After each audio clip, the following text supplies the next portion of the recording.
Okay, in other news, the meaning of the statues of political and historical figures have come into focus across the world as protests brought renewed attention to the legacies of injustices.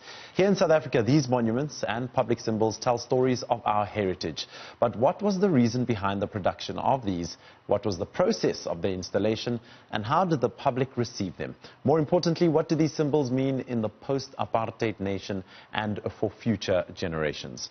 Now, to have this discussion, I'm joined by Dr. Ali Hlongwane, who has written extensively on public history and culture in South Africa. Doctor, thank you so much for joining us. I want to pick it up by talking about specifically the Paul Kruger statue in central Pretoria. Do we continue to honor it as South Africans? Well, it is not honored by all South Africans. One section of the South African society may relate to the statue quite well, but it is not a statue or a monument that embraces the diverse society that South Africa is, as well as given the history of the country and all the unresolved issues that are related to it. So the statue is not even just an honor, it is still a symbol of conquest, it is a symbol of domination of one section of the South African society by a settler colonial section of the South African society. Now, if you look at that specific statue and how it's been badly looked after, or perhaps how people have vandalized it over the past, and now the government has opted to obviously put a fence around it, does that not mean that maybe its time being there is overdue? Well, yes, it may mean that, but it can also be interpreted in another way, so that statues are animated by citizens. And citizens, when they animate these statues and monuments, articulate certain narratives. So even if we use the word deface and we use the word that graffiti has been written on them, but there is a counter narrative that a certain section of society is trying to put across using that particular statue, so that it does not become just a forgotten symbol, but it is a constant reminder that it is not what it supposedly represents.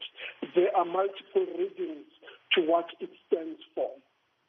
Let's bring in the Voortrekker monument also in the Pretoria region. I, for one, have never been to the Voortrekker monument, but I know where it is from driving past there.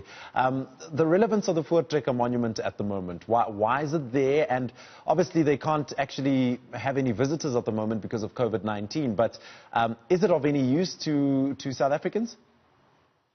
Well, first of all, we have to contextualize it within the question of a negotiated settlement. Part of the negotiated settlement is that those who were on the side of the system, that is the settler colonial system, negotiated strongly to keep a number of things. They insisted on keeping the name South Africa. In fact, the former Minister of Constitutional Development in June made a statement that if you change the name South Africa, then you are wiping completely the past. So they didn't want the past to be wiped out. And what they did with the Voortrekker monument is that as the negotiation process was starting, they moved for it to be privatized so that it is not possible to change it and transform it. But even the way it is designed and articulated artistically, it's a freeze.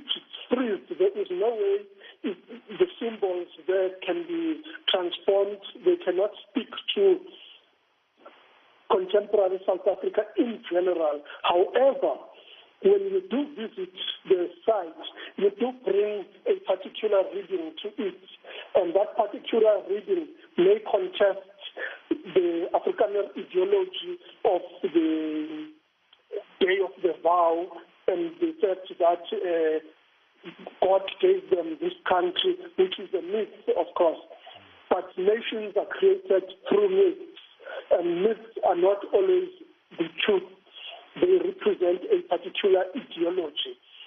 For Kruger Monument, yes, if outside of the COVID-19 period, it is very busy. A lot of foreign visitors are taken there. And I think it's part of the political agenda of a community that feels it is under siege. And therefore they promote that monument so that it has more visitors, so that it is seen as though it is relevant. They also take school children there, including African school children, and they are given the same old narrative that is one-sided, and their fault is ours, both as historians, as teachers, and South African society, that we need to contest that narrative and constantly put across alternative views on these sides.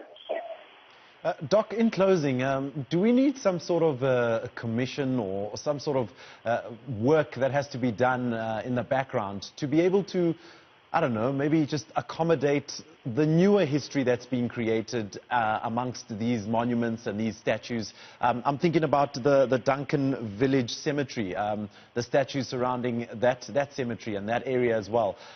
Do you think they need to be sort of refurbished to accommodate a newer South Africa that accommodates all the colors and all the diverse races?